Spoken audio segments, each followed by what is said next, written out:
Tension ਨਾ ਏਕਾ ਕਰ ਲਿਆ ਤੁਸੀਂ।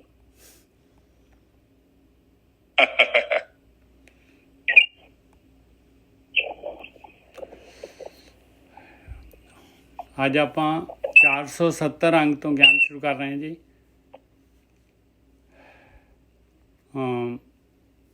ਆਸਾ ਦੀ ਵਾਰ ਜਿਹੜੀ ਆਪਾਂ ਲੈ ਰਹੇ ਹਾਂ ਉਹਦੀ 13ਵੀਂ ਪੌੜੀ ਲੈਣੀ ਹੈ ਆਪਾਂ ਨੇ।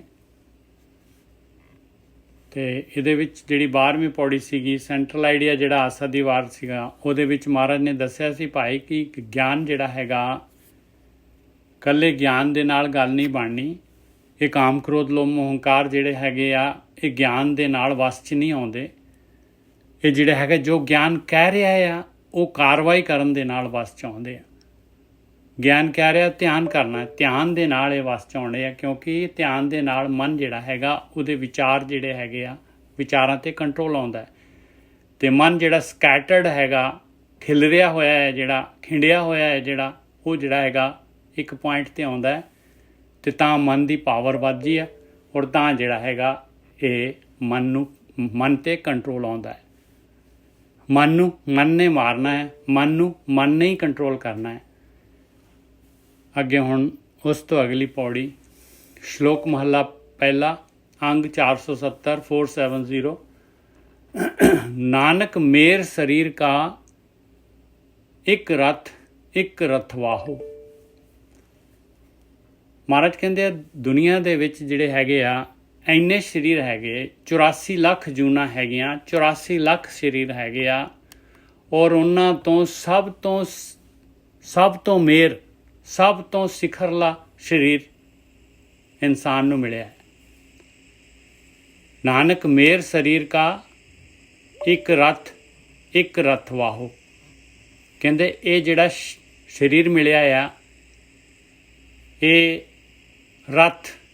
ਰਥ ਕਹਿੰਦੇ ਆ ਸਰੀਰ ਜਿਹੜਾ ਹੈਗਾ ਇਹ ਰਥ ਹੈਗਾ ਅਤੇ ਇਹ ਸਰੀਰ ਜਿਹੜਾ ਹੈਗਾ ਜੀਵ ਨੂੰ ਮਿਲਿਆ ਆ ਅਤੇ ਇਹ ਸਰੀਰ ਜਿਹੜਾ ਹੈਗਾ ਇਹ ਬਦਲ ਜਾਣਾ ਆ, ਇਹ ਸਰੀਰ ਵੀ ਬਦਲ ਜਾਣਾ ਹੈ ਤੇਰਾ। ਅਤੇ ਇਸ ਕਰਕੇ ਇਹਦੇ ਵਾਸਤੇ ਇੱਕ ਰਥਵਾ ਚਾਹੀਦਾ ਹੈ। ਇਹ ਰਥ ਹੈ ਸਰੀਰ ਜਿਹੜਾ ਤੈਨੂੰ ਮੇਰ ਸਰੀਰ ਮਿਲਿਆ, ਇਹ ਰਥ ਹੈਗਾ। ਇਹ ਰਥ ਨੂੰ ਚਲਾਉਣ ਵਾਸਤੇ ਕੋਈ ਜਿਹੜਾ ਰਥਵਾਨ ਵੀ ਚਾਹੀਦਾ ਹੈ ਭਾਈ। ਨਾਨਕ ਮੇਰ ਸਰੀਰ ਕਾ ਇੱਕ ਰਥਵਾਹੋ ਜੁਗ ਜੁਗ ਫੇਰ ਬਟਾਈਏ ਗਿਆਨੀ ਬੁੱਝੇ ਤਾਹੇ।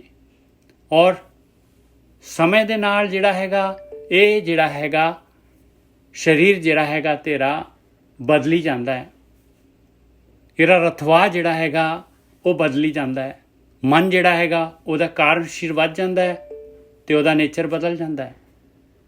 ਇਸ ਤਰੀਕੇ ਦੇ ਨਾਲ ਰਥਵਾ ਜਿਹੜਾ ਹੈਗਾ ਉਹ ਚੇਂਜ ਹੋਈ ਜਾਂਦਾ ਹੈ।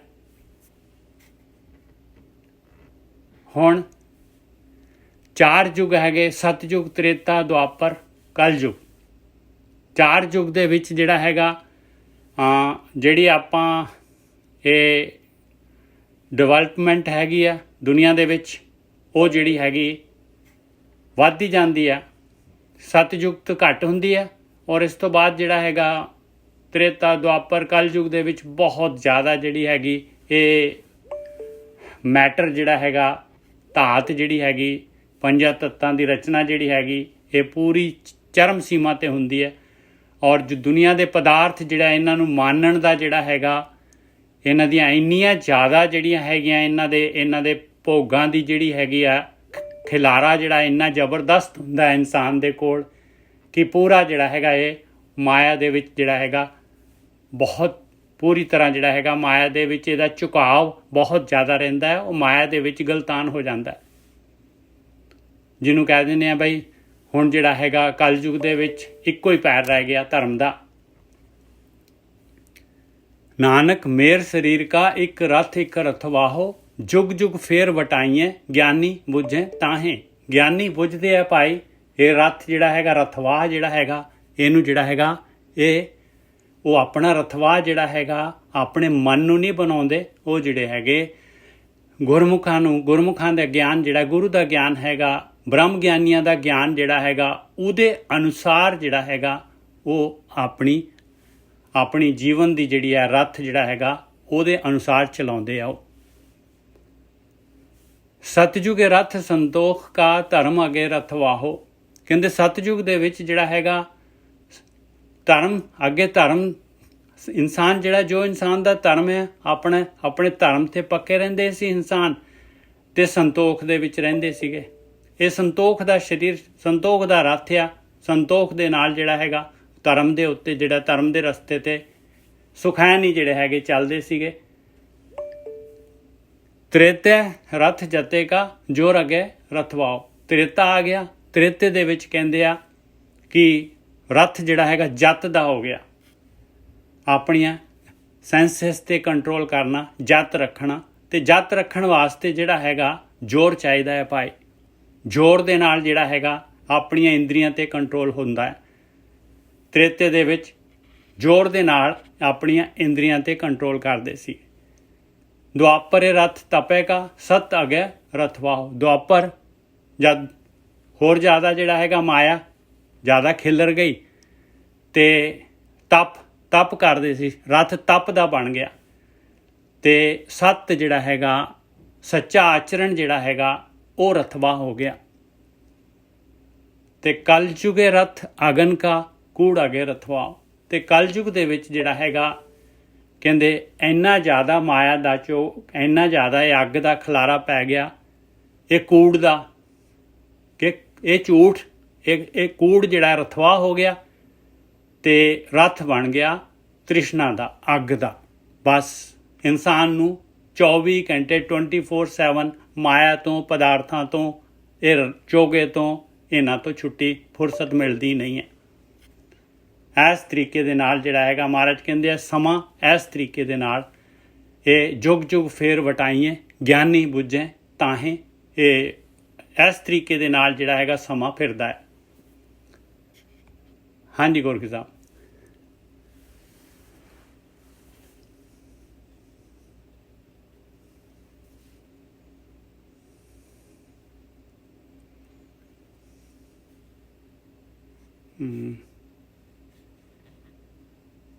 ਹਾਂਜੀ ਨਿਜਰ ਸਾਹਿਬ। ਹਾਂਜੀ ਹਾਂਜੀ ਮੈਨੂੰ ਹਾਂਜੀ ਹਾਂਜੀ ਬਿਲਕੁਲ ਠੀਕ ਹੈ ਨਾ। ਇਹ ਸਾਧ ਸੰਗਤ ਜੀ ਦੇਖੋ, ਜਿਹੜੇ ਗੁਰੂ ਜੀ ਸਾਨੂੰ ਸਮਝਾ ਰਹੇ ਨੇ ਕਿ ਸਭ ਤੋਂ ਪਹਿਲੀ ਤੁਕ 'ਚ ਤਾਂ ਉਹਨਾਂ ਨੇ ਇਹ ਸਮਝਾਇਆ ਇਹ ਚੀਜ਼ ਨੂੰ ਆਪ ਅੰਡਰਸਟੈਂਡ ਕਰੋ। ਉਹ ਕਹਿ ਰਹੇ ਨੇ ਕਿ ਆ ਦੇਖੋ, ਇਹ ਸਭ ਤੋਂ ਪਹਿਲਾਂ ਤਾਂ ਕਹਿੰਦੇ ਆ ਕਿ ਨਾਨਕ ਮੇਰ ਸਰੀਰ ਕਾ, ਮੇਰ ਸਰੀਰ ਕਾ ਇੱਕ ਰਥ ਇੱਕ ਰਥਵਾਓ। ਹਾਂ, ਮੇਰ ਦਾ ਮਤਲਬ ਇਹ ਆ ਵੀ ਸਭ ਤੋਂ ਸਿਖਰਲਾ ਮੇਰ ਪਰਬਤ ਜਿਹੜਾ ਹੈਗਾ ਸਭ ਤੋਂ ਸਿਖਰਲੀ ਜੂਨ ਮਿਲੀ ਹੋਈ ਹੈ ਤੈਨੂੰ, ਤੇ ਇਹਦੇ ਵਾਸਤੇ ਆ ਸਰੀਰ ਤੇਰਾ ਜਿਹੜਾ ਹੈਗਾ ਇਹ ਰਥ ਹੈਗਾ। ਇਹਨੂੰ ਚਲਾਉਣਾ ਹੈ ਸਰੀਰ ਨੂੰ। ਇਹ ਤੇਰੇ ਕੋਲ ਉਮਰ ਦਿੱਤੀ ਹੈ ਮਾਲਕ ਨੇ, ਸਰੀਰ ਨੂੰ ਯੂਜ਼ ਕਰਨਾ ਹੈ। ਸਰੀਰ ਦੇ ਨਾਲ ਜਿਹੜਾ ਹੈਗਾ ਆਪਾਂ ਨੇ ਜੋ ਬਿਜ਼ਨਸ ਜਿਸ ਕੰਮ ਵਾਸਤੇ ਆਏ ਆ ਉਹ ਕੰਮ ਕਰਨਾ ਹੈ। ਤੇ ਇਹਦੇ ਵਾਸਤੇ ਫਿਰ ਜਿਹੜਾ ਹੈਗਾ ਰਥਵਾ ਵੀ ਚਾਹੀਦਾ ਹੈ ਭਾਈ, ਡਾਇਰੈਕਸ਼ਨ ਦੇਣ ਵਾਲਾ GPS ਵੀ ਚਾਹੀਦਾ ਹੈ। ਹਾਂਜੀ ਵੀਰ ਜੀ। ਹਾਂਜੀ ਠੀਕ ਹੈ। ਸਭ ਤੋਂ ਪਹਿਲਾਂ ਤਾਂ ਸਾਧ ਸੰਗਤ ਜੀ ਇੱਕ ਚੀਜ਼ ਨੂੰ ਆਪ ਅੰਡਰਸਟੈਂਡ ਕਰੋ। ਸਾਡੇ ਜ਼ਿੰਦਗੀ ਦੇ ਵਿੱਚ ਭਟਕਣ ਦਾ ਇੱਕ ਕਾਰਨ ਹੈ, ਉਹ ਇੱਛਾ। ਚਾਹੇ ਤੁਸੀਂ ਕਿਸੇ ਵੀ ਰੂਪ 'ਚ ਇੱਛਾ ਕਰੋਗੇ ਨਾ, ਉਹਨੇ ਤੁਹਾਨੂੰ ਲੈ ਜਾਣਾ। ਬਹੁਤ ਪਾਵਰਫੁਲ ਚੀਜ਼ ਹੈ। ਜ਼ਿੰਦਗੀ ਦਾ ਜਿਹੜਾ ਮਕਸਦ ਆ ਇੱਛਾ ਮੁਕਤ ਹੋਣਾ। ਔਰ ਇੱਛਾਵਾਂ ਗੋਰਖੀ ਸਾਹਿਬ ਜਿਹੜੀਆਂ ਹੈਗੀਆਂ ਉਹ ਜਿਹੜੀਆਂ ਹੈਗਾ ਜਿੰਨਾ ਚੋਗਾ ਖਿਲ ਰਿਹਾ ਹੋਊਗਾ ਓਨੀਆਂ ਇੱਛਾਵਾਂ ਪੈਦਾ ਹੁੰਦੀਆਂ। ਹਾਂਜੀ ਹਾਂ ਹਾਂਜੀ। ਇੱਛਾ ਜਿਹੜੀ ਹੈ, ਮਤਲਬ ਤੁਸੀਂ ਕਿਸੇ ਵੀ ਤਰੀਕੇ ਨਾਲ ਸ਼ਾਂਤ ਨਹੀਂ ਜੋ ਕਰ ਸਕਦੇ। ਇਹ ਚੀਜ਼ ਨੂੰ ਪਲੀਜ਼ ਅੰਡਰਸਟੈਂਡ ਕਰੋ। ਇਹਦੇ ਲਈ 3 ਮਾਰਗ ਹੈਗੇ ਨੇ, ਗਿਆਨ ਮਾਰਗ, ਕਰਮ ਮਾਰਗ ਤੇ ਭਗਤੀ ਮਾਰਗ। ਠੀਕ ਹੈ। ਗਿਆਨ ਕਰਮ, ਬਾਣੀ 'ਚ ਵੀ ਲਿਖਿਆ ਨਾ, ਗਿਆਨ ਧਿਆਨ ਕੁਛ ਕਰਮ ਨਾ ਜਾਣਾ, ਸਾਰ ਨਾ ਜਾਣਾ ਤੇਰੀ। ਗਿਆਨ ਧਿਆਨ ਕੁਛ ਕਰਮ, 3 ਗੱਲਾਂ ਕੀਤੀਆਂ। ਬਿਲਕੁਲ। ਹਾਂ, ਉਹ ਕਹਿੰਦੇ ਇਹ ਨਹੀਂ ਮੈਂ ਜਾਣਦਾ। ਕਹਿਣ ਤੋਂ ਭਾਵ ਹੈ ਕਿ ਉਹ ਸਾਨੂੰ ਸਮਝਾ ਰਹੇ ਨੇ ਕਿ ਇਹਨਾਂ ਨੂੰ ਜਾਣਨਾ ਬਹੁਤ ਜ਼ਰੂਰੀ। ਠੀਕ ਹੈ ਜੀ। ਹੁਣ ਦੇਖੋ ਇਹੜਾ ਰਥਵਾਨ ਆ, ਇਹਦੇ ਉੱਤੇ ਉਹ ਕਹਿ ਰਹੇ ਨੇ ਅਗਲੀ ਤੁਕ ਚ ਫਿਰ ਕਹਿੰਦੇ ਕਿ ਜੁਗਾ ਜੁਗ ਤੋਂ ਇਹ ਜਿਹੜਾ ਇਹ ਕੰਮ ਚੱਲਦਾ ਪਿਆ ਹੈ ਤੇ ਇਹ ਗੱਲ ਨੂੰ ਕੋਈ ਵਿਰਲਾ ਸਮਝਦਾ ਹੈ, ਬਸ ਸਾਰੇ ਨਹੀਂ ਸਮਝ ਸਕਦੇ। ਬਿਲਕੁਲ। ਆਪਾਂ ਆਮ ਬੰਦੇ ਨੂੰ ਕਹੋ ਕਿ ਬਈ ਤੂੰ ਇੱਥੇ ਮਰਦਾ ਹੈ ਜੰਮਦਾ ਹੈ, ਉਹ ਕਹਿੰਦੇ ਛੱਡੋ ਖੜਾ, ਕਿੱਥੇ ਗੱਲ ਲਿਖੀ ਆ। ਮੁਸਲਮਾਨ ਕਹਿੰਦੇ ਆ ਇੱਕੋ ਜਨਮ ਆ, ਉਹ ਪਤਾ ਨਹੀਂ ਕਿਹੜਾ ਕਿਆਮਤ ਦਾ ਦਿਨ ਆਵੇਗਾ, ਸਾਰੇ ਮੁਰਦੇ ਖੜੇ ਹੋ ਜਾਣਗੇ, ਪਤਾ ਨਹੀਂ ਕਿੱਥੇ ਜਾਣਾ ਇਹਨਾਂ ਨੇ। ਤੇ ਜਿਹੜੇ ਕ੍ਰਿਸਚਨ ਲੋਕ ਨੇ ਉਹ ਵੀ ਇੱਕੋ ਲਾਈਫ ਨੂੰ ਮੰਨਦੇ ਨੇ। ਤੇ ਜੇ ਸਭ ਤੁਹਾਡਾ ਜਿਹੜਾ ਮਾਈਕ ਹੈ ਨਾ ਆ ਹੁਣ ਡਿਸਟਰਬੈਂਸ ਕਰਦਾ ਜੇ ਜਦੋਂ ਤੁਸੀਂ ਚੁੱਪ ਹੁੰਦੇ ਜੋ। ਹਾਂ ਮੈਂ ਹੁਣ ਬੰਦ ਕਰਤਾ। ਤੇ ਉਹਦੇ ਵਿੱਚ ਇਹ ਹੁੰਦਾ ਵਾ ਕਿ ਜਦੋਂ ਮਤਲਬ ਆਪ ਮੰਨੋਗੇ ਕਿ ਇੱਕੋ ਜਨਮ ਹੈ ਤੇ ਫਿਰ ਤੇ ਗੱਲ ਖਤਮ ਹੈ, ਫਿਰ ਤੇ ਬਹੁਤ ਮੁਸ਼ਕਲ ਹੈ ਕੰਮ। ਪਰ ਬਾਣੀ ਚ ਕਹਿੰਦੀ ਆ, ਇਹ ਕਿਹਾ ਗਿਆ ਹੈ ਕਿ ਭੋਲਿਆ ਇਹ ਤੇ ਸ਼ੁਰੂਆਤ ਹੈ ਤੇਰੀ, ਤੂੰ ਅੱਗੇ ਜਾਣਾ ਵਾ, ਤੂੰ ਤੀਰ ਨੂੰ ਖਿੱਚ ਰਿਹਾ ਹੈ। ਤੁਸੀਂ ਜਿੰਨਾ ਖਿੱਚ ਕੇ ਤੀਰ ਛੱਡੋਗੇ ਨਾ ਤੁਸੀਂ ਓਨਾ ਹੀ ਦੂਰ ਜਾਣਾ ਜੇ। ਇਹ ਜਿਹੜਾ ਕਮਾਨ ਹੈ ਨਾ ਇਹਨੂੰ ਖਿੱਚਣਾ ਇੱਛਾਵਾਂ ਨੇ, ਔਰ ਇੱਛਾਵਾਂ ਦੀ ਪੂਰਤੀ ਤੁਸੀਂ ਕਰਦੇ ਪਏ ਜੋ। ਜਿੰਨੇ ਜ਼ਿਆਦਾ ਤੁਸੀਂ ਸੰਸਕਾਰ ਇਕੱਠੇ ਕਰ ਲਏ ਓਨਾ ਹੀ ਤੀਰ ਖਿੱਚਿਆ ਜਾਣਾ, ਔਰ ਜਿੰਨਾ ਜ਼ਿਆਦਾ ਤੀਰ ਖਿੱਚਿਆ ਗਿਆ ਓਨਾ ਦੂਰ ਜਾ ਕੇ ਤੁਸੀਂ ਡਿੱਗਣਾ। ਇਹ ਗੱਲ ਫਿਰ ਉਹ ਜਿੰਨਾ ਤੁਸੀਂ ਦੂਰ ਜਾਓਗੇ ਤੁਸੀਂ ਉੱਥੋਂ ਹੀ ਭੋਗ ਕੇ ਫਿਰ ਵਾਪਸ ਆਉਣਾ। ਜਿੱਦਾਂ ਇੱਕ ਬਿਲਡਿੰਗ ਹੈ 100 ਮੰਜ਼ਲੀ, ਹੁਣ 100 ਮੰਜ਼ਲਾਂ ਤੇ ਤੁਸੀਂ ਇੱਕਦਮ ਕਿਸੇ ਬਾਹਰੋਂ ਪੈਰਾਸ਼ੂਟ ਤੋਂ ਚੜ੍ਹ ਜਾਓ, ਉਸ ਤੋਂ ਬਾਅਦ ਤੁਸੀਂ ਇੱਕ ਮੰਜ਼ਲ ਥੱਲੇ ਉਤਰੋਗੇ, ਉੱਥੇ ਪੌੜੀਆਂ ਬਣੀਆਂ ਨੇ, ਲਿਫਟ ਮੰਨ ਲਓ ਨਹੀਂ ਹੈਗੀ। ਇਸੇ ਹੀ ਤਰ੍ਹਾਂ ਮਨੁੱਖ ਹੈ ਜਿਹੜਾ ਉਹ ਜਿੰਨਾ ਦੂਰ ਜਾਂਦਾ ਹੈ ਫਿਰ ਹੌਲੀ ਹੌਲੀ ਭੋਗੀ ਜੂਨੀਆਂ ਦੇ ਰਾਹੀਂ ਵਾਪਸ ਆਉਂਦਾ ਹੈ, ਫਿਰ ਥੱਲੇ ਆਉਂਦਾ ਹੈ ਮਨੁੱਖਾ ਜਨਮ ਚ। ਫਿਰ ਜਦੋਂ ਇੱਥੋਂ ਇਹ ਆਪਣੀ ਫਿਰ ਨਵਾਂ ਤੀਰ ਫਿਰ ਖਿੱਚ ਲੈਂਦਾ। ਬਾਣੀ ਚ ਕਿਹਾ ਵਾ ਕਿਰਤ ਕਰਮ ਕੇ ਵਿਛੜੇ, ਦੋ ਗੱਲਾਂ ਕਹੀਆਂ ਨੇ, ਇੱਕ ਕਿਰਤ ਆ ਤੇ ਦੂਜਾ ਕਰਮ। ਬਾਣੀ ਚ ਇਹ ਵੀ ਲਿਖਿਆ ਹੈ ਕਿ ਜੈਸਾ ਕਰਮ ਕਰੇ ਇਨਸਾਨ ਤੈਸਾ ਫਲ ਦਿੰਦਾ ਹੈ ਭਗਵਾਨ। ਕਹਿ ਲਓ ਕਿ ਬਾਣੀ ਚ ਲਿਖਿਆ ਜਾਂ ਨਹੀਂ ਲਿਖਿਆ, ਨਹੀਂ ਉਹ ਲਿਖਿਆ ਹੈ ਬਾਣੀ ਚ ਲਿਖਿਆ ਵਾ, ਕਾਫੀ ਜਗ੍ਹਾ ਤੇ ਥੋੜਾ ਅੱਗੇ ਪਿੱਛੇ ਕਰਕੇ ਲਿਖਿਆ ਹੋਊਗਾ ਕਿ ਜਿੱਦਾਂ ਦਾ ਆਪਾਂ ਫਲ ਬੀਜਦੇ ਆ, ਜੋ ਆਪਾਂ ਕਰਮ ਕਰਦੇ ਆ ਉਹਨੇ ਹੀ ਪ੍ਰਗਟ ਹੋਣਾ। ਖੇਤ ਸਰੀਰ ਜੋ ਬੀਜੀਏ ਸੋ ਅੰਤ ਖਲੋਇਆ ਆਏ, ਬਿਲਕੁਲ ਉਹੀ ਆਊਗਾ। ਹਾਂ ਕੱਲ ਪਰਸੋਂ ਵੀ ਬਾਣੀ ਚ ਆਇਆ ਸੀ ਕਿ ਜਿਹੋ ਜਿਹਾ ਤੂੰ ਬੀਜੇਗਾ ਉਹੀ ਉਗਣਾ। ਬਿਲਕੁਲ, ਮਤਲਬ ਜਿੱਦਾਂ ਆਪਣੀ ਫਸਲ ਦੇ ਵਿੱਚ ਆਪਾਂ ਜੋ ਫਸਲ ਬੀਜੀ ਹੈ ਪੈਲੀ ਚ ਉਹ ਉਗਦੀ ਹੈ, ਇਸੇ ਹੀ ਤਰ੍ਹਾਂ ਤੁਹਾਡਾ ਜੀਵਨ ਹੈ, ਤੁਸੀਂ ਜੋ ਬੀਜੋਗੇ। ਹੁਣ ਉਹ ਅੱਗੇ ਇਹ ਸਮਝਾਉਂਦੇ ਪਏ ਨੇ, ਸਭ ਤੋਂ ਪਹਿਲਾਂ ਤੇ ਇਹਨਾਂ ਨੇ ਗੱਲ ਕੀਤੀ ਸੀ ਸਤਿਯੁਗ ਦੀ, ਠੀਕ ਹੈ, ਅੱਗੇ ਆ ਜਾਓ। ਸਤਿਯੁਗ ਜਿਹੜਾ ਨਾ ਬੜਾ ਉੱਤਮ ਯੁੱਗ ਸੀ। ਉਹਦੇ ਚ ਕੀ ਹੁੰਦਾ ਕਿ ਸਤਿਯੁਗ ਦਾ ਮਤਲਬ ਲੋਕ ਬੜੇ ਜ਼ਬਰਦਸਤ ਲੋਕ ਹੁੰਦੇ ਨੇ, ਆਮ ਬੰਦੇ ਨਹੀਂ ਹੁੰਦੇ। ਉਹ ਬੜੇ ਧਾਰਮਿਕ ਮਨੁੱਖ ਆ, ਉਹਨਾਂ ਦਾ ਰੱਥ ਹੁੰਦਾ ਵਾ, ਉੱਥੇ ਹੁੰਦਾ ਵਾ ਸੰਤੋਖ ਦਾ ਰੱਥ। ਸੰਤੋਖ ਦਾ ਰੱਥ ਹੁੰਦਾ ਤੇ ਧਰਮ ਉਹਨੂੰ ਚਲਾਉਂਦਾ ਹੈ। ਸੰਤੋਖ ਦਾ ਮਤਲਬ ਕੀ ਹੈ? ਕੰਮ ਜੋ ਮਰਜ਼ੀ ਕਰੀ ਜਾਓ, ਕੋਈ ਪ੍ਰੋਬਲਮ ਨਹੀਂ ਹੈਗੀ, ਪਰ ਇਹ ਨਹੀਂ ਕਿ ਤੁਹਾਡੀ ਜ਼ਿੰਦਗੀ ਕੇਵਲ ਐਵੇਂ ਇੱਛਾਵਾਂ ਦੇ ਪਿੱਛੇ ਭੱਜੀ ਜਾਊਗੀ। ਜੋ ਜੀਵਨ ਚ ਹੈਗਾ ਨਾ ਉਹ ਚੱਲ ਰਿਹਾ, ਬਹੁਤ ਵਧੀਆ ਸੰਤੋਖ ਚ ਰਿਹਾ। ਜੇ ਮਿਲ ਗਿਆ ਬਹੁਤ ਵਧੀਆ, ਕੋਸ਼ਿਸ਼ ਕੀਤੀ ਨਹੀਂ ਕੰਮ ਬਣਿਆ ਤਾਂ ਕੋਈ ਗੱਲ ਨਹੀਂ, ਕੋਈ ਗੁੱਸਾ ਨਹੀਂ। ਹੁਣ ਉਹ ਕੱਲ ਦੀ ਗੱਲ ਸੁਣੋ, ਮੈਂ ਆਪਣੇ ਮਨ ਦੀ ਇੱਛਾ ਤੁਹਾਨੂੰ ਦੱਸਦਾ, ਪਲੀਜ਼ ਆਪ ਅੰਡਰਸਟੈਂਡ ਕਰੋ।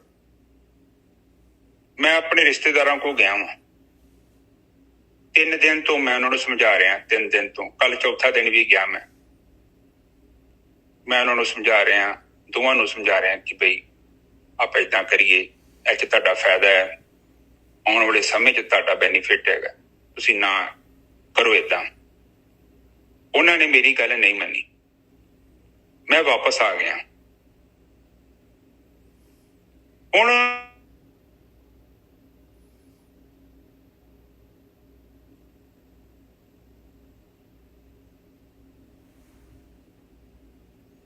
ਤੁਹਾਡੀ ਆਵਾਜ਼ ਬੰਦ ਹੋ ਗਈ ਜੀ।